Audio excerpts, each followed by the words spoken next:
오늘 본문 말씀을 하나님의 선지자로 제사장으로 사명을 감당하자라는 제목으로 함께 말씀을 나누도록 하겠습니다. 말씀을 위해서 다시 한번 기도하도록 하겠습니다. 하나님 아버지, 저희들에게 다니엘서 말씀을 허락하여 주셨고 이 세상에 포로된 상태에서 살고 있는 이때에도 저희들 다니엘서 말씀을 통해서 하나님의 뜻을 깨닫고 하나님의 은혜를 깨닫고 하나님께서 세상에서 우리를 사용하시는 방법과 승리하는 말씀의 역사를 깨닫게 하심을 감사합니다.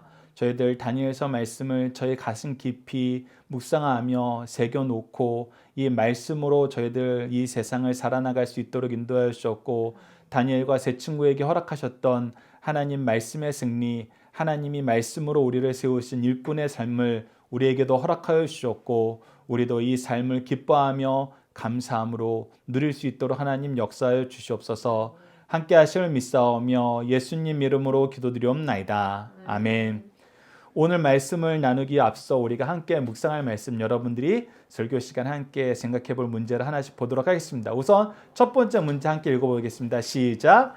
다니엘이 영적인 면에서 받은 축복은 무엇입니까? 이것은 앞서 새벽 예배 때 나눴던 말씀인데 그 말씀의 연장해서 우리가 보도록 하겠습니다. 자, 두 번째 문제도 읽어봅시다. 시작. 다니엘이 세상에서 받은 축복은 무엇인가요?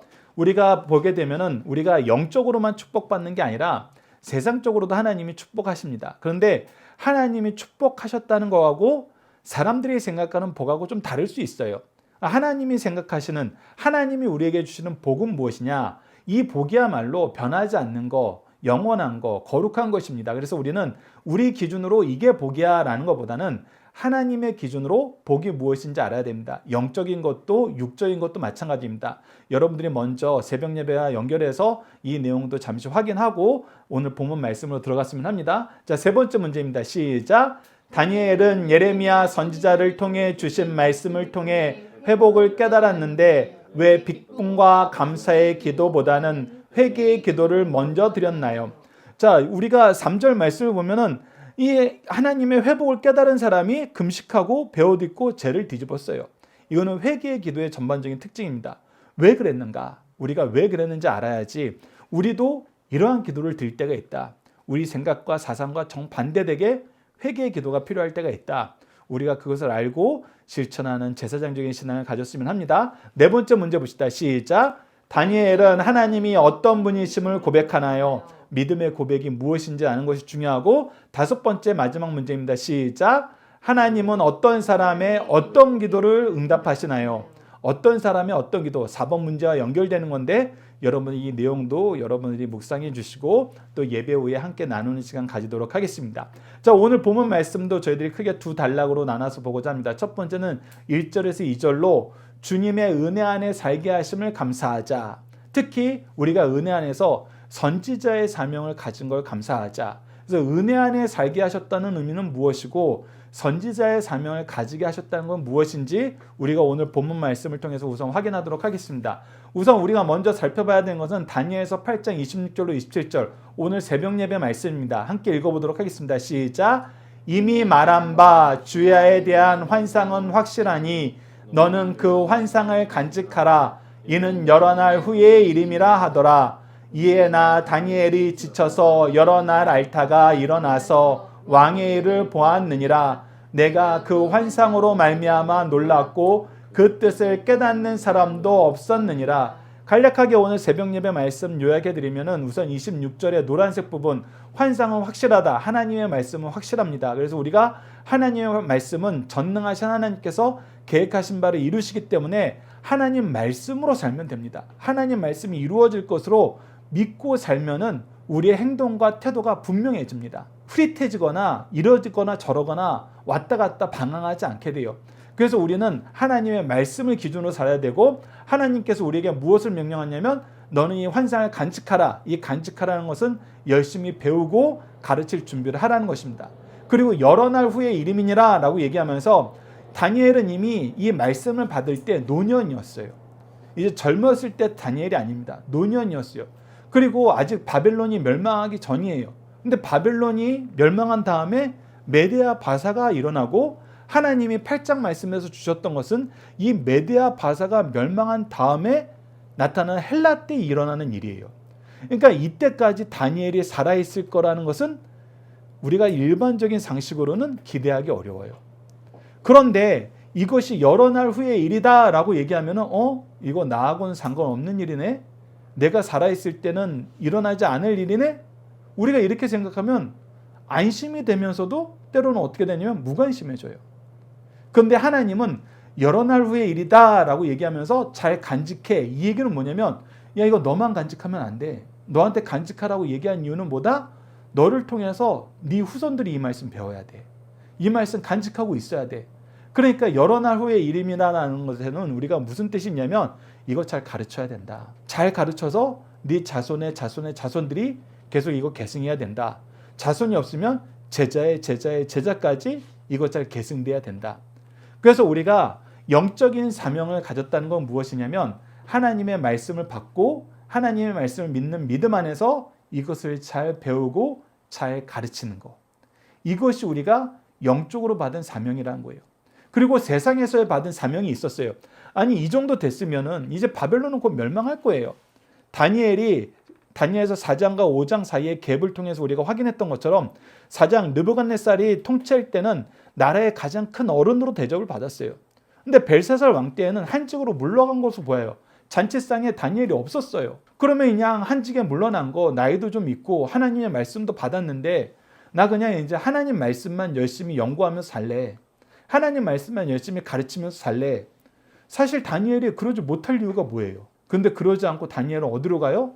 다시 세상에서 하나님이 맡기신 그 직무로 돌아가요. 왕의 일을 보기 위해서 다시 돌아가요. 이 말씀을 통해서 우리가 무엇을 깨달아야 되느냐? 새벽 예배 때 미리 나눴던 것처럼 하나님께서 우리에게 영적인 의무와 세상적인 의무를 주신다. 그 각각의 장소에서 사명을 주신다. 그런데 이것이 분리된 것이 아니라 연결되어 있더라. 도리어 내가 세상에서 하나님의 사역을 감당하게 하고 또 세상에서 얻은 것으로 하나님의 말씀의 능력을 더 확실하게 경험하게 되더라. 그래서 이 사역은 분리된 것이 아니니 우리가 임의로 분리시키거나 임의로 한쪽을 축소시키지 말고 우리가 하나님이 주신 사명이라면 열심히 충성하자. 그것이 우리가 새벽 예배 때 얻었던 내용입니다. 그래서 다니엘은 이 내용이 우리가 이미 역사서에서 확인했던 것처럼 역사서 5장에서 6장으로 넘어갈 때 우리가 무엇을 봤습니까? 나라의 셋째 7위자로 만들어줬는데 벨사살 왕이 셋째 7위자가 되게 했는데 그날 바벨론이 멸망했어요. 그러니까 다니엘은 셋째 7위자로 이미 적국에 놓이게 된 겁니다. 그래서 엄밀히 말하면은 다니엘은 정말 처형당하는 1순위에 속한 사람일 수도 있어요. 그 나라의 세 번째 7위자였기 때문에 왕족을 제외하고는 가장 높은 사람입니다. 그런데 오늘 본문 말씀 다니엘서 9장 2절을 보니까 어떻게 돼 있어요? 그가 여전히 일하고 있어요. 어느 나라 어느 왕 때? 메데아 바사 다리오 왕 때. 하나님께서 이 다니엘을 계속 쓰시는 거예요. 세상적으로서 쓰게 만드시는 거예요. 그래서 다니엘서 6장 3절 우리가 앞선 말씀을 보면은 다니엘은 마음이 민첩하여 총리들과 고관들 위에 뛰어남으로 왕이 그를 세워 전국을 다스리게 하는지라. 즉 다리오 왕이 보니까 이 다니엘은 너무 뛰어난 거예요. 죽이기에 아깝고 버리기에 아까워요. 그래서 써야 되겠는 거예요. 무엇을 위해서? 우리가 다니엘서 6장 2절 말씀 여기엔 기록되지 않았지만 우리가 이미 나눈 말씀을 통해서 무엇을 알 수 있어요? 왕에게 손해가 가지 않는 데는 다니엘이 최고야. 다니엘이 이래야 우리가 복받아. 이것을 사람들이 인정하게 만드셨다는 것입니다. 이것이 다니엘이 사회적으로 받은 복이에요. 그리고 영적으로 받은 복은 뭐예요? 여전해요. 하나님께서 계속 말씀을 깨닫게 하세요. 다니엘서 9장 2절 말씀, 오늘 본문 말씀 우리 함께 읽어보도록 하겠습니다. 시작.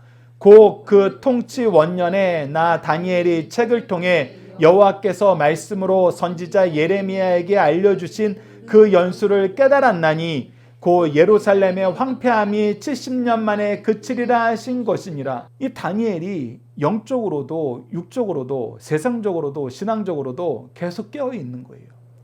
그래서 세상적으로도 능력을 인정받으면서도 영적으로도 하나님 말씀을 깨닫는데 전혀 멈춤이 없어요. 그래서 하나님 말씀의 은혜를 먼저 경험하게 되는 것입니다.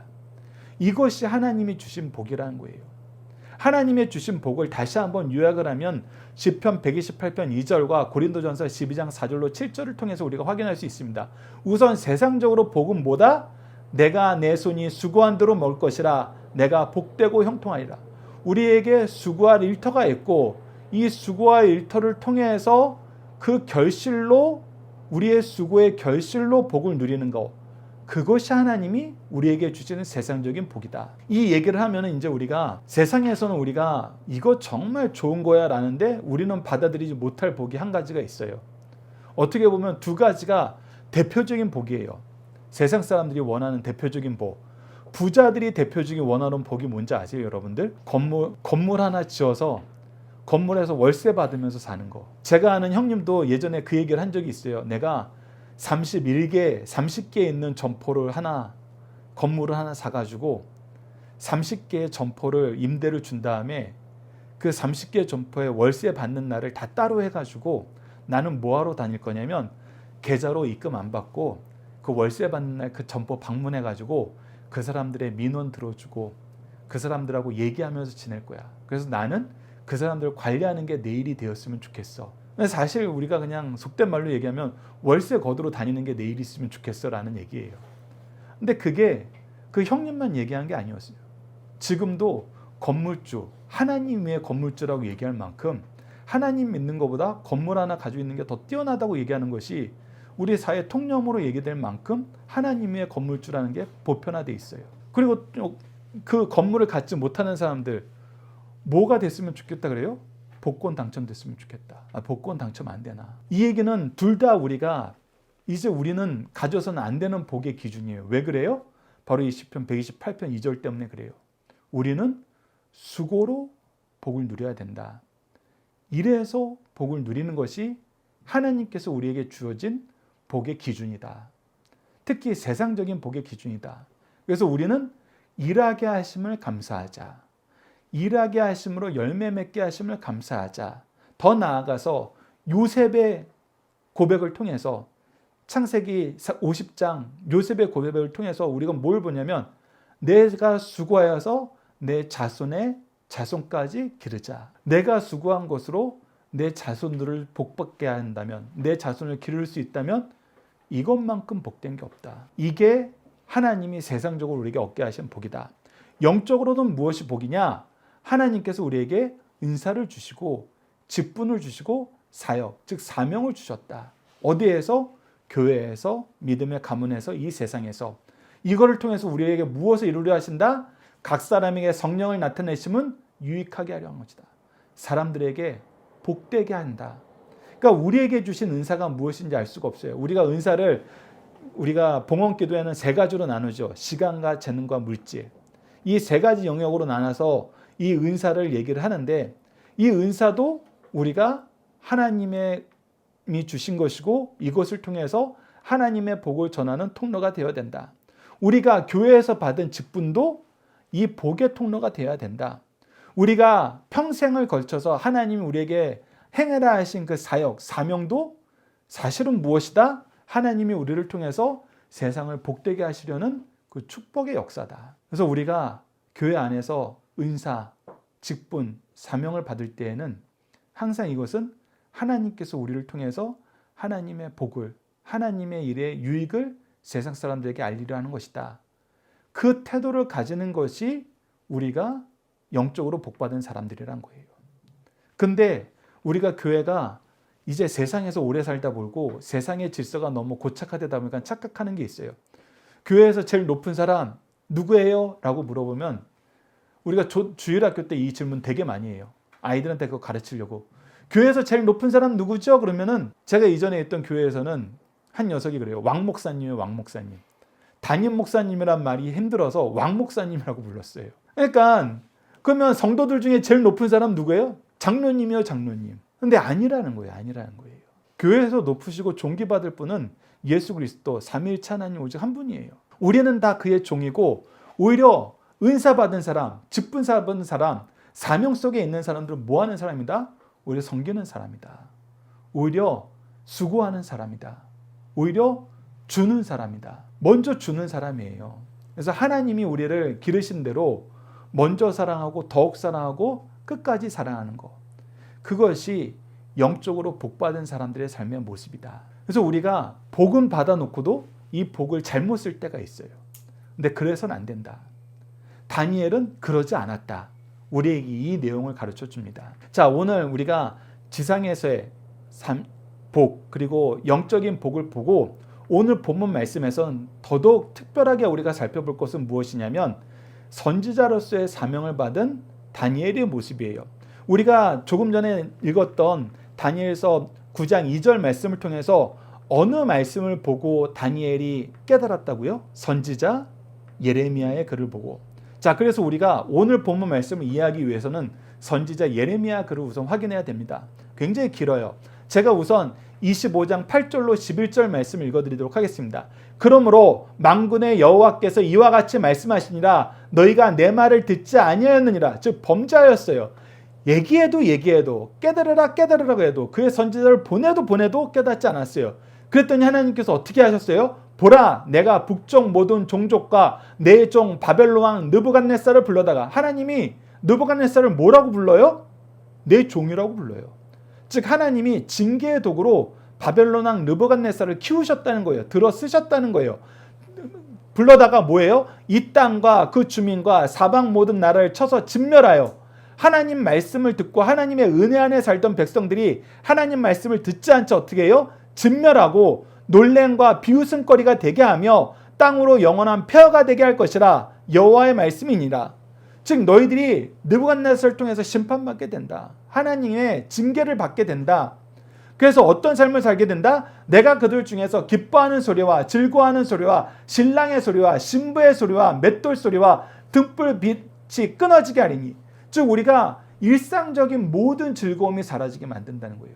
우리가 평상시에는 너무나 당연한 행복, 가족들이 모여서 기뻐하면서 얘기하는 거, 즐거워하면서 얘기하는 거, 가정을 이룬 신랑과 신부가 그의 사랑 안에서 즐거워하는 삶을 사는 거, 가정 안에서 풍요로움을 나누는 맷돌 소리와 우리의 아이들을 위해서 옷을 지으면서 빛을 계속 비추는 말씀을 나누는 이 역사가 이제 사라지게 된다는 거예요. 어느 기간 동안 이 모든 땅이 폐허가 되어 놀랄 일이 될 것이며 이 민족들은 70년 동안 바벨론 왕을 섬기리라. 그래서 이 징계의 말씀을 예레미야 선지자를 통해서 먼저 하셨어요.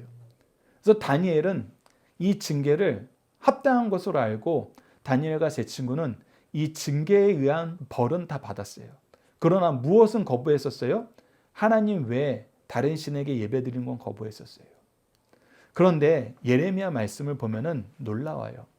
하나님이 이스라엘 민족이 바벨론의 포로가 되기 전에 이 심판의 말씀을 얘기하셨는데 이 심판의 말씀만 얘기한 게 아니에요. 바로 이어지는 29장 10절에서 14절을 보십시오. 여러분들 우선 제가 그만할 때까지 함께 읽도록 하겠습니다. 시작. 여호와께서 이와 같이 말씀하시니라 바벨론에서 70년이 차면 내가 너희를 돌보고 나의 선한 말을 너희에게 성취하여 너희를 이곳으로 돌아오게 하리라. 여호와의 말씀이니라. 너희를 향한 나의 생각을 내가 아나니 평안이요 재앙이 아니니라. 너희에게 미래와 희망을 주는 것이니라. 네, 여기까지입니다. 자, 하나님께서 앞에 징계의 말씀을 하셨는데 징계의 말씀을 하셨던 이유가 뭐라는 거예요?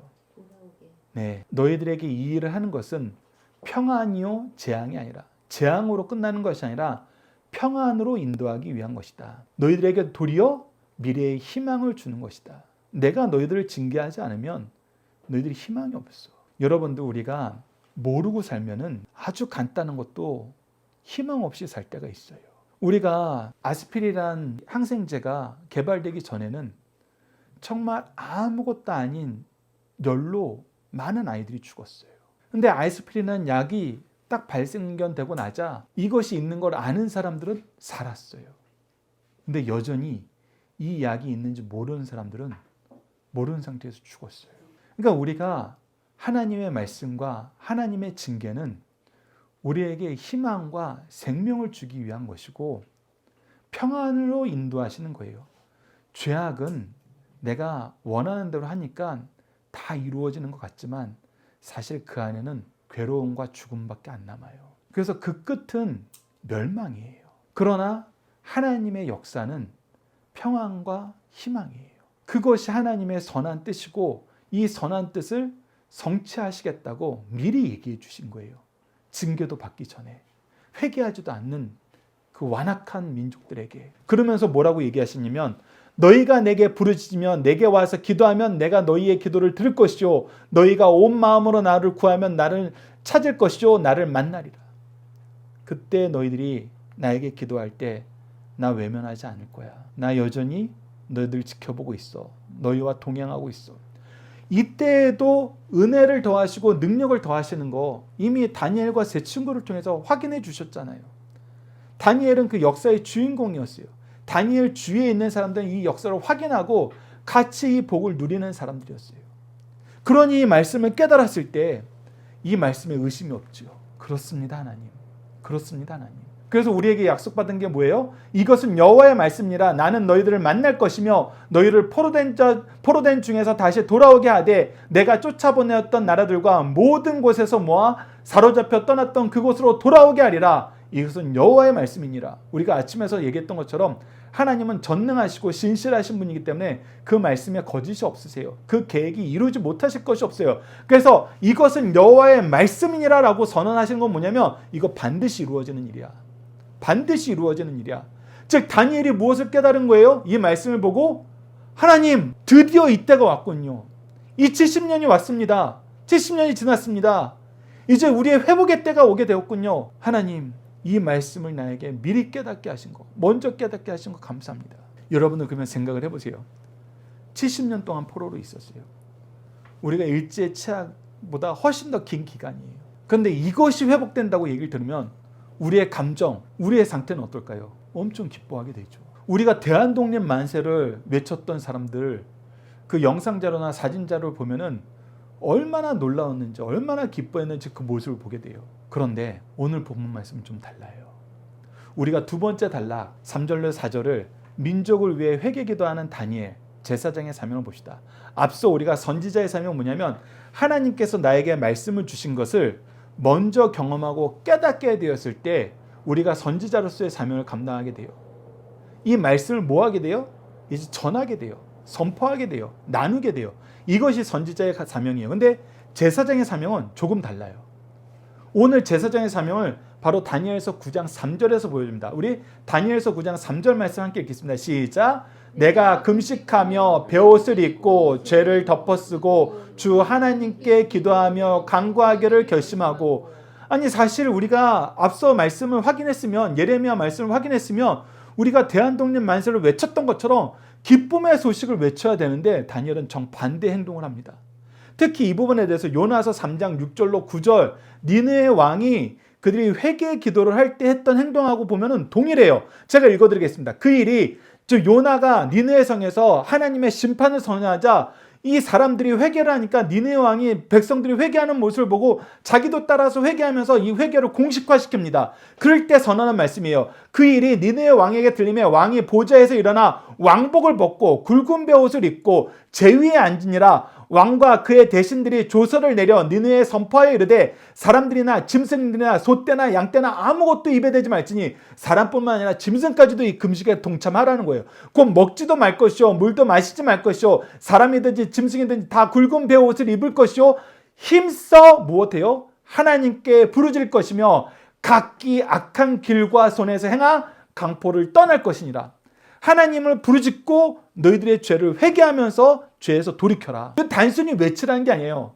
죄를 멈추고 떠나고 하나님께 나아가라. 하나님께만 나아가야 된다. 그러면 어떤 일이 있을 줄 우리가 알지 못한다. 하나님의 뜻을 돌이켜 그 진노를 그치사 우리가 멸망하지 않게 하시리라. 그렇지 않은 줄 누가 알겠느냐. 즉 아직 이 니느웨 왕은 하나님이 용서해 주실 거란 확신도 없어요. 왜? 요나가 회개를 선포 안 했어요. 심판만 선포했어요. 근데 이 니느웨 왕이 북이스라엘을 괴롭혔던 왕이기 때문에 그리고 이 주위에 있는 사람들은 애굽에서 구원해내신 하나님의 은혜의 역사를 이미 다 기억하고 있어요.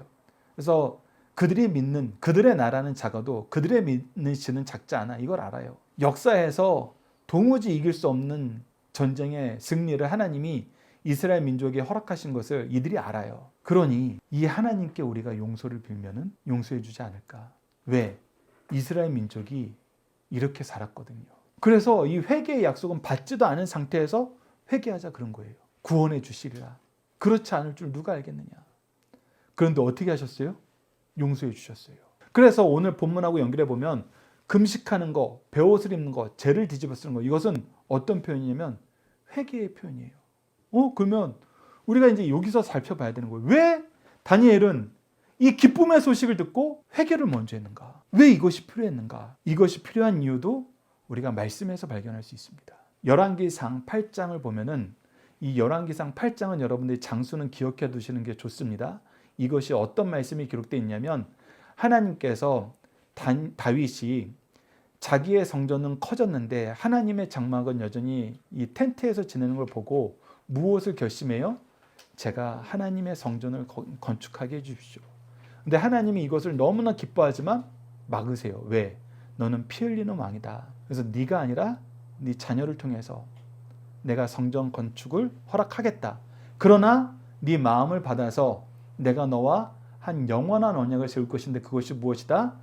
너의 자손이 너의 가문에서 이 왕위가 멈춰지지 않을 것이다. 이 언약을 하신 이유는 있어요. 원래 이스라엘의 첫 번째 왕이 누구였죠? 사울 왕이었어요. 그리고 그 사울 왕의 아들 요나단이 굉장히 훌륭한 사람이었어요. 굉장히 훌륭한 사람이었어요.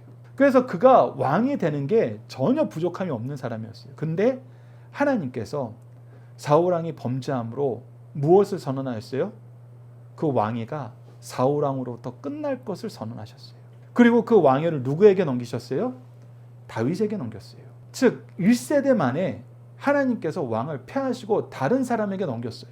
그래서 다윗의 왕위도 언제든지 사라질 수 있어요. 그런데 하나님이 그걸 약속해 주신 거예요. 영원한 왕위를. 그리고 이것은 예수 그리스도를 통해서 성취가 돼요. 그래서 이 은혜 안에서 솔로몬이 신앙생활 잘할 때, 하나님의 말씀대로 살 때 이 성전을 완공을 합니다.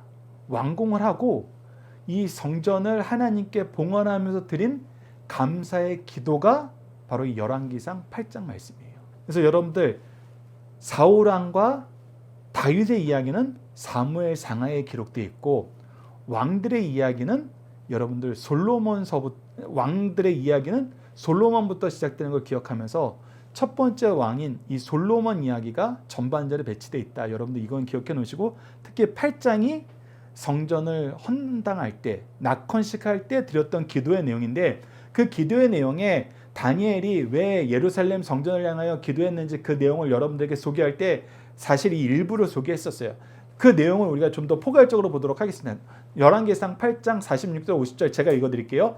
범죄하지 아니하는 사람이 없사오니 그들이 주께 범죄함으로 주께서 그들에게 진노하사 그들의 적국에 넘기심에 적국이 그들을 사로잡아 원근을 막론하고 적국의 땅으로 끌고 간 후에, 이거 다니엘서에서 이제 성취된 말씀이잖아요. 그들이 사로잡혔던 땅에서 스스로 깨닫고 그 사로잡힌 자의 땅에서 돌이켜 주께 간구하기를. 즉 우리가 먼저 무엇이 있어야 하냐면 회개, 돌이킴에 있는 회개의 기도가 필요하다는 거예요. 회개라는 것은 내가 관역에서 벗어났다, 돌이켰다라는 의미가 있어요. 즉 우리가 하나님께로, 죄로부터 돌이켜 하나님께로 돌아가는 게 회개예요. 그래서 우리가 돌이켰다는 건 회개의 기도라는 걸 기억하셔야 돼요. 그래서 우리가 범죄하여 반역을 행하여 악을 졌나이다 라고 자복하는 거, 이 회개의 기도를 하면은 우리가 어떻게 돼요? 자기를 사로잡아온 적국에서 온 마음과 온 뜻으로 주께 돌아와서 주께서 그들의 조상에게 주신 땅, 곧 주께서 택하신 성읍과 내가 주의 이름을 위하여 건축한 성전에 있는 쪽을 향하여 주께 기도하거든.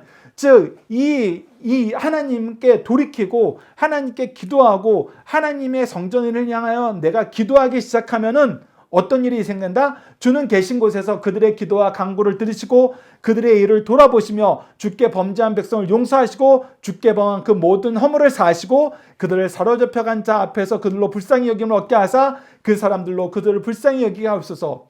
이 은혜의 역사가 먼저 이루어져야지 우리가 돌아오는 것이고, 이 은혜의 역사가 이루어지기 전에 먼저 무엇이 선언되어야 된다? 무엇이 이루어져야 된다? 우리 민족의 회개의 기도가 먼저 이루어져야 된다. 이것이 하나님께서 말씀을 통해서 우리에게 가르쳐 줬던 거예요.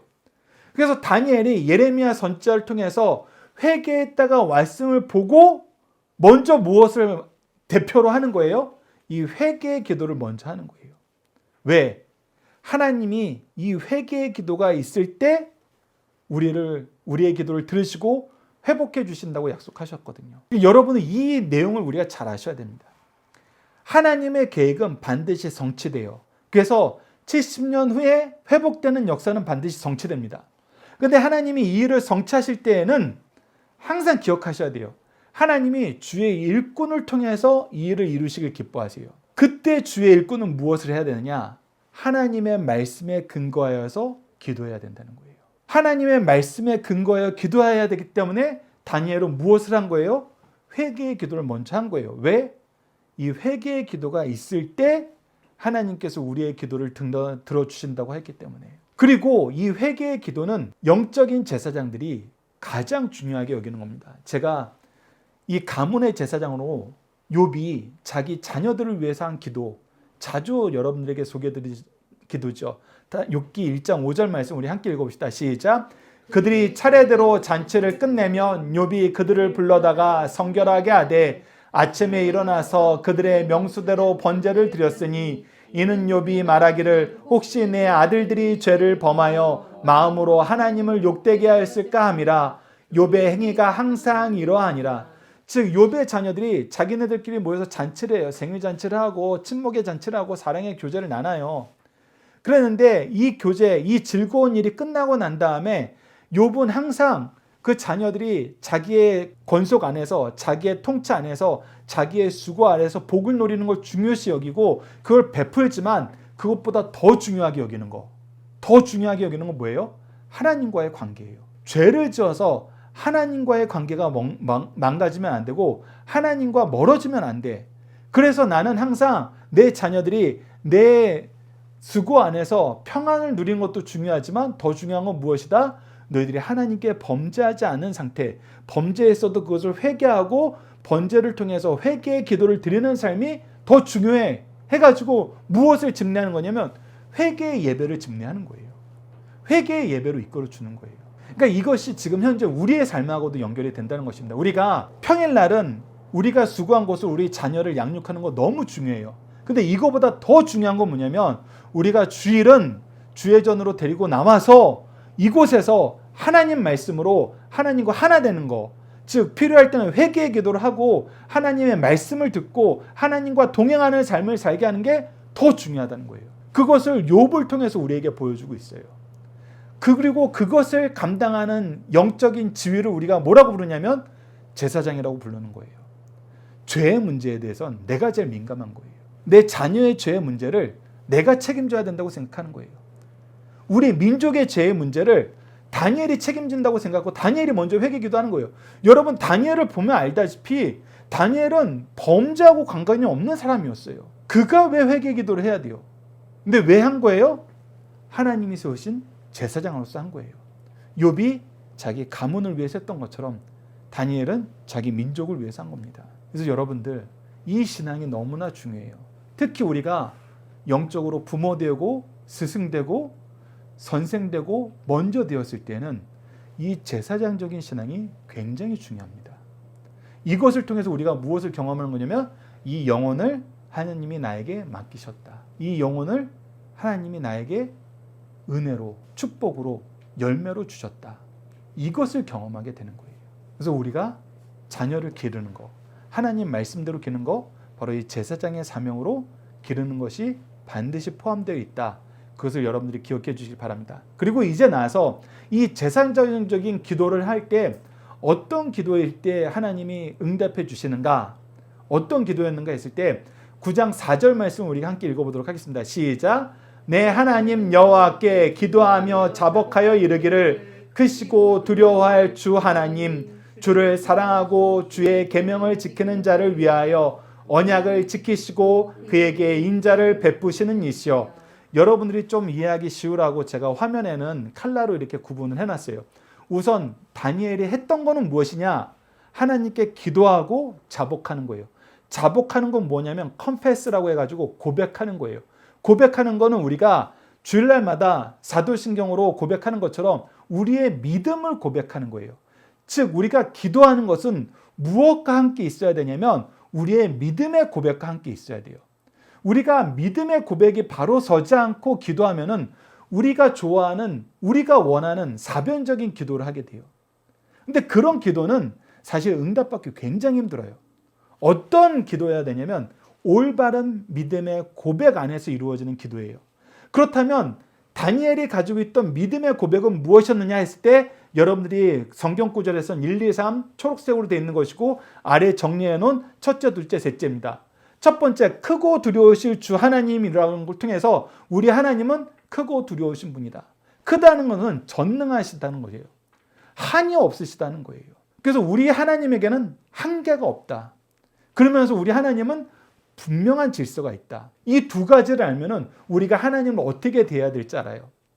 우리가 불가능한 일이 생기면 어떻게 해요? 이것은 안 되는 걸로 치부해요. 찬주도 알 거예요. 이거 아빠한테 부탁하면 이건 될 일 안 될 일 이 정도면 알아요. 이 나이 되면 알아요. 그러면 어떻게 해요? 아빠한테 얘기해서 해결될 것 같으면 얘기를 하지만 해결 안 될 것 같으면 얘기해요, 안 해요? 우리 안 하게 돼요. 그러니까 우리가 세상을 살면서도 이렇게 사는 경우가 많아요. 우리가 코로나는 하나님이 해결할 문제 아니야. 우리가 코로나 시기에 엄청 많이 들은 얘기예요. 그건 세상 사람들의 하나님에 대한 개념이 그 정도예요. 그러나 우리가 성경을 보면 하나님은 못하시는 것이 없어요. 크고 두려우신 분이에요. 이분이 해결 못하시는 게 없어요. 그러면 우리가 이걸 알면은 우리는 하나님께 기도하게 돼요. 이 고백이 있으면 우리가 하나님께 이걸 맡겨야 된다는 걸 알아요. 그게 바로 믿음의 기도예요. 그런데 우리가 모르면은 고백하지 못하면은 이 믿음의 기도가 안 나와요. 두 번째는 언약을 지키시고 하나님이 약속하신 것은 분명히 이루시더라. 70년 후에 회복시키겠다.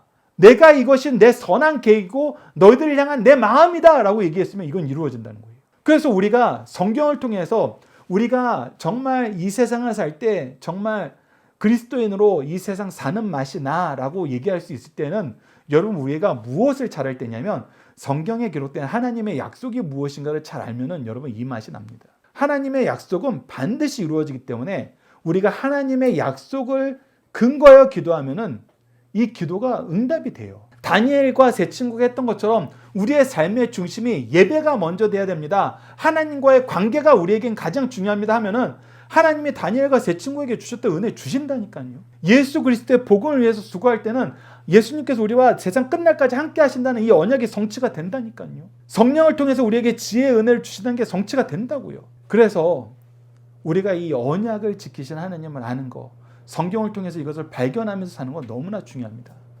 그리고 이것을 고백하는 기도는 하나님이 이루어져요. 그리고 세 번째, 인자를 베푸시는 이시죠. 하나님이 무서운 사람, 능력이 많은 사람, 크신 사람, 이걸 다 아는데 사랑의 하나님을 모르면은 우리가 하나님께 나아갈 때가 힘들 때가 있어요.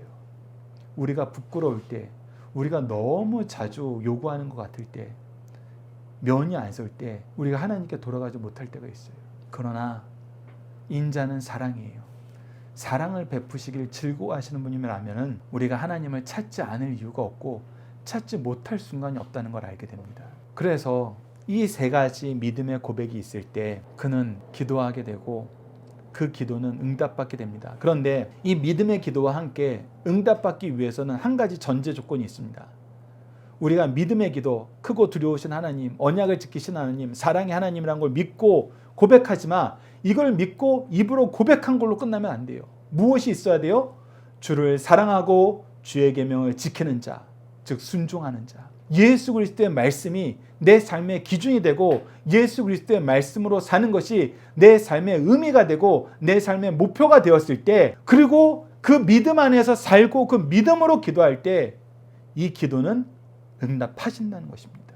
여러분들이 이 내용을, 이 질서를 깨달으셔야 돼요. 그렇지 않으면 믿음의 기도도 못하고 믿음의 기도라고 하지만 이 믿음을 내 삶 속에서 실천하지 않는 그냥 나태한 믿음, 아니 그냥 말로만 하는 거짓된 믿음에서 머물러 있을 때는 이 기도의 응답이 없다는 것입니다. 그런데 내가 순종하는 삶, 이 믿음을 의지하는 삶, 그리고 이 믿음으로 드리는 기도를 드릴 때는 하나님의 능력의 역사가 우리 인생을 완전히 바꿔놓는 것을 경험하게 돼요. 그래서 이 기도로 우리가 기도할 수 있는 거, 이 기도로 응답받는 삶을 증명하는 거, 이 기도를 가르치는 거, 이 모든 것이 제사장의 사명입니다. 그래서 우리는 이 제사장 되기를 기도합시다. 이 제사장으로서 하나님의 복음을 온전히 선포하고 제사장인 기도로 죄의 문제를 먼저 해결하고 제사장의 기도를 가르쳐줌으로 우리 자녀들이 복과 은혜 안에서 살도록 함께 노력하고 수고하고 이 수고의 열매를 기뻐하는 우리 강성성경연구원교회 승리한산 가족 되기를 기도합니다. 우리 자녀들과 함께하는 기도 훈련 내용을 통해서 말씀을 마치도록 하겠습니다. 전능하시고 크고 두려우신 신실하시며 언약을 지키시는 사랑이 풍성하신 하나님, 우리에게 말씀을 통해서 주의 뜻을 깨닫게 하시고 기도를 통해서 구원의 은혜와 능력을 누리게 하심을 감사합니다. 말씀을 통하지 않으면 하나님을 바르게 알고 바르게 고백할 수 없고 기도하지 않으면 응답받지 못하는데 말씀과 기도로 하나님과 동행하지 못함으로 여전히 비천한 상태에서 방황함을 용서해 주소서. 연약한 우리를 위해 교회를 세우시고 믿음의 스승을 허락하셔서 말씀의 양식을 먹고 기도의 옷을 입으며 사랑을 나누는 교회를 주신 하나님, 우리에게 말씀의 은혜와 기도의 능력을 더하여 주소서. 바른 믿음의 고백을 통해 기도하며 주의 계명을 지키며 응답받는 삶을 살도록 도와주소서. 예수님 이름으로 기도드립니다. 아멘.